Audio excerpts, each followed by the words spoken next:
Yo, what's up guys, it's Jack and welcome back. And in this video I'm going to be talking about my worries and concerns about Call of Duty World War II, and we're about, what, 5 to 6 weeks away until the game's release. So I figured I'd get into the nitty gritty about this because I briefly mentioned it in one of my previous videos. I believe it was with some Doom multiplayer in the background, and I basically said, long story short, it's taken one step forward and then many steps back, so I'm going to get into the nitty gritty. Now granted, this is not meant to be like a super duper negative video, or I'm not trying to dog Call of Duty or Sledgehammer in any way, shape, or form. I'm just trying to keep it real and basically tell it like it is from everything that I've seen with the beta.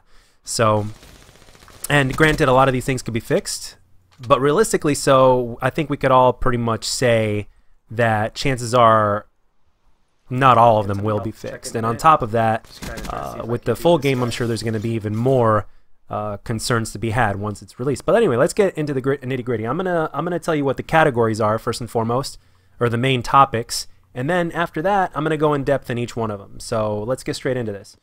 Okay, number one, useless kill streaks, or very weak kill streaks, or at best we can say, respectfully so, we can say underwhelming kill streaks. All right. Reason number two, or concern number two, limited create a class. Number three, map design, questionable map design. Number four, spawns. And number five, and we definitely know that this one isn't going to change and it's not going away anytime soon, supply drops. All right. So let's get straight into to number one here. We got underwhelming score streaks. Okay. Now, one of the main things that makes Call of Duty is the fact that you got score streaks, right? Okay, and that's one of the reasons why Black Ops 2 was such a success. And Black Ops 3 was also a success, partially because of this. As a matter of fact, greatly because of this. And some score streaks were buffed. You know, obviously the Hellstorm in the beginning was nerfed, and then they buffed it again, but it wasn't as buffed as it was in the beta, but it was fine. And the Raps got the buff that they really needed. The Wraith worked like it was supposed to or whatnot. I mean, you really look forward to getting these score streaks, right? And you put them in your loadout. And it gives you a reason to basically go on a major tear. You know, you get kind of like a bonus. And that's one of the things that enhances the feeling of Call of Duty. It enhances your experience as a player.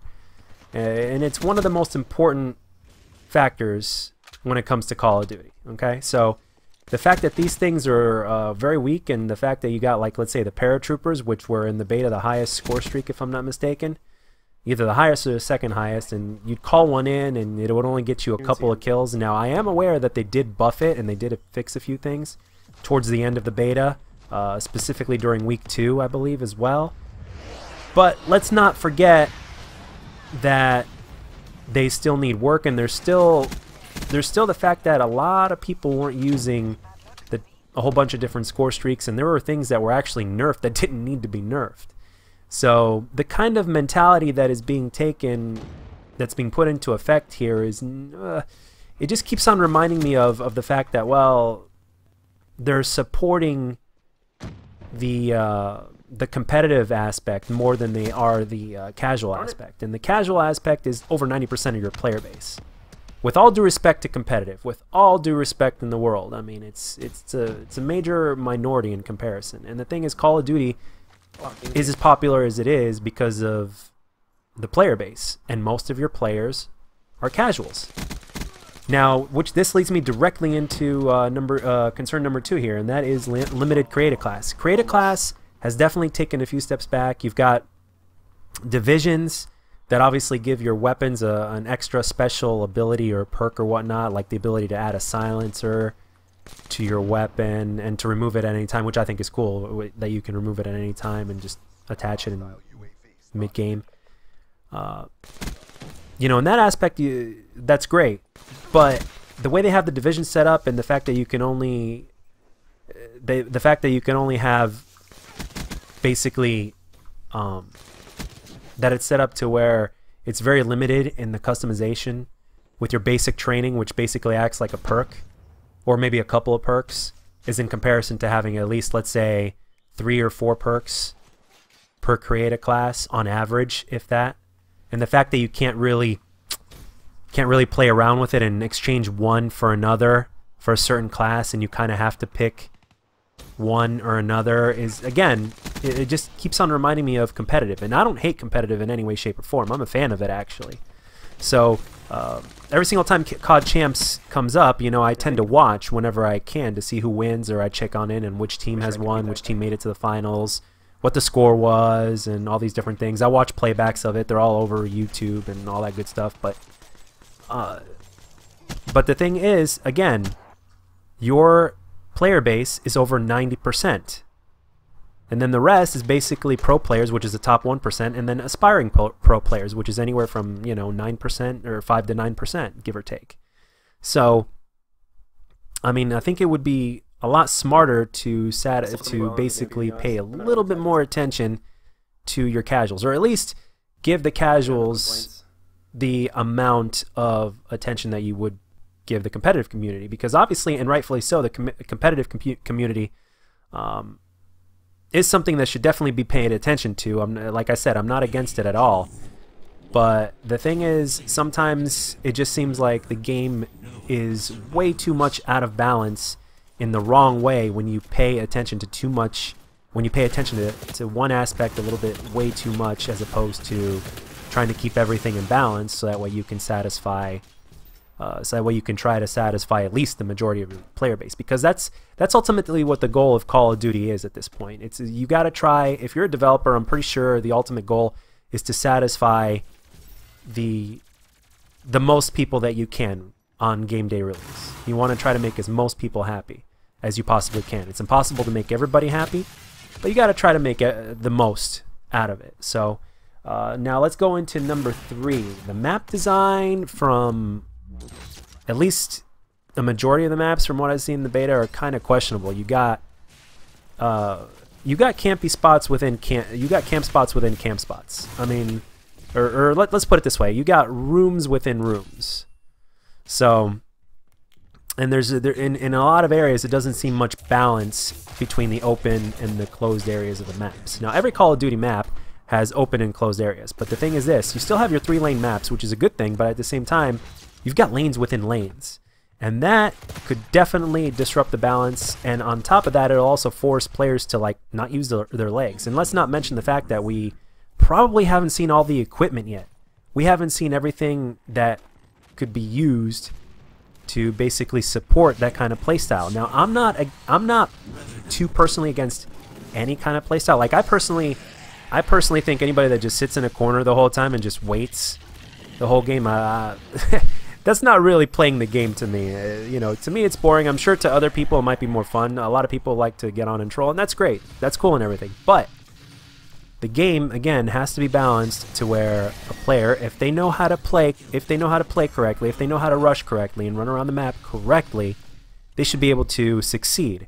And the same thing goes even with the passive playstyle. For the people that like to sit around, they shouldn't be able to get away with just sitting in one spot the whole map and just taking out people and getting, you know, ridiculous streaks and all these good stuff. I mean, you know, why run around? Why move out of spawn? You'd spawn in and then you just end up staying in that area, and the next thing you know, Call of Duty is slowly but surely turning into something else, to where it's just where everybody just sits in an area and just has their sights aimed down, and all of a sudden the excitement tends to disappear as well. Why do you think people don't play team deathmatch in competitive? And I've heard a pro say this. I don't remember which pro it was, but I specifically remember this. One of the reasons why team deathmatch is not in competitive is simply because of the fact, well, not only because it's very, very casual, but it's also the fact that, well, people would be playing super campy. They wouldn't move around nearly as much. There wouldn't be as much, you know, forcing players to move around. You see what I'm getting at? So basically, you've got those issues going on, and let's go straight into the next one here, and that's spawns. I've seen in Domination, people would be playing Domination, and there'd be a rusher, for instance, or 1 or 2 people that would push the other team's spawns, and then the spawns wouldn't flip. They would basically keep on spawning on them, and it would be, yeah, the spawns are supposed to flip once you push spawns to a certain extent. And obviously there weren't too many game modes. There was only like 3 or 4 game modes in the beta. But even with that being said, if you're playing an objective game type like Domination, which is very popular, I think Domination is what, the second or third most popular game type in Call of Duty now? Domination, if somebody pushes the spawns too much, and after a certain amount of a couple of kills or whatnot, or after being pushed for so long, the spawns need to flip. So that's something that definitely needs to be fixed. So questionable spawns is another one, and of course, number 5, the one that I love to hate the most, which is actually kind of diluted this game here, Black Ops 3 as well, is the supply drops. My VMP is not going to compete against an XMC, or the MSMC version of the MSMC for Black Ops 3, basically, which is called the XMC, okay? That gun melts. I haven't played with every single supply drop weapon. I don't have most of them at all. I only have like 1 or 2. I got the ones I don't want, and I've got the 2 shotguns, go figure. But the thing is, the fact that the DLC weapons are stronger than the weapons that shipped with the game is really something that it's a concern. When I picked up that XMC that I just got melted with, or I was able to sneak up behind somebody, you guys saw it on stream, for those of you guys that saw it on stream, I'm sure. I mean, that thing melted so fast, and it's got less recoil than it does in Black Ops 2. Need I say more? So, but yeah, and we all know that after the first, month or so after the game releases, we all know that sooner or later they're not just going to go cosmetic anymore, and they've kind of already hinted at that. So, yeah, that's pretty much what I got for this one, guys, and these are my concerns. I mean, I could obviously go on, and I know that these things, like I said before, can be fixed, and I'm sure some of them will be, but again, there's going to be more issues, and since when, realistically speaking, since when do we get a new Call of Duty, and then all of our problems that we had with, like, let's say the beta, have been fixed? Now, granted, they've been improved, but the question is it going to be enough? So, yeah, that's pretty much it, guys. That's all I got for this video. I hope you enjoyed it. I hope you enjoyed the gameplay. And for those of you guys that came by the stream that I had last week, big shout out to you guys. Thank you very much for coming to the stream. There was one guy that came in and I didn't see his message, and he was kind of upset about that, and he ended up leaving, and I apologize. I haven't mastered the art of streaming just yet. So, but anyway, guys, that's pretty much all I got for this one. So let me know down in the comment section. Do you guys have similar concerns or whatnot with the beta? Anything you guys want to say, let it be known down in the comment section below. And as always, if you liked the video, let me know. And if you didn't, let me know what I could do to make my videos better. And I'll catch you guys on the next one.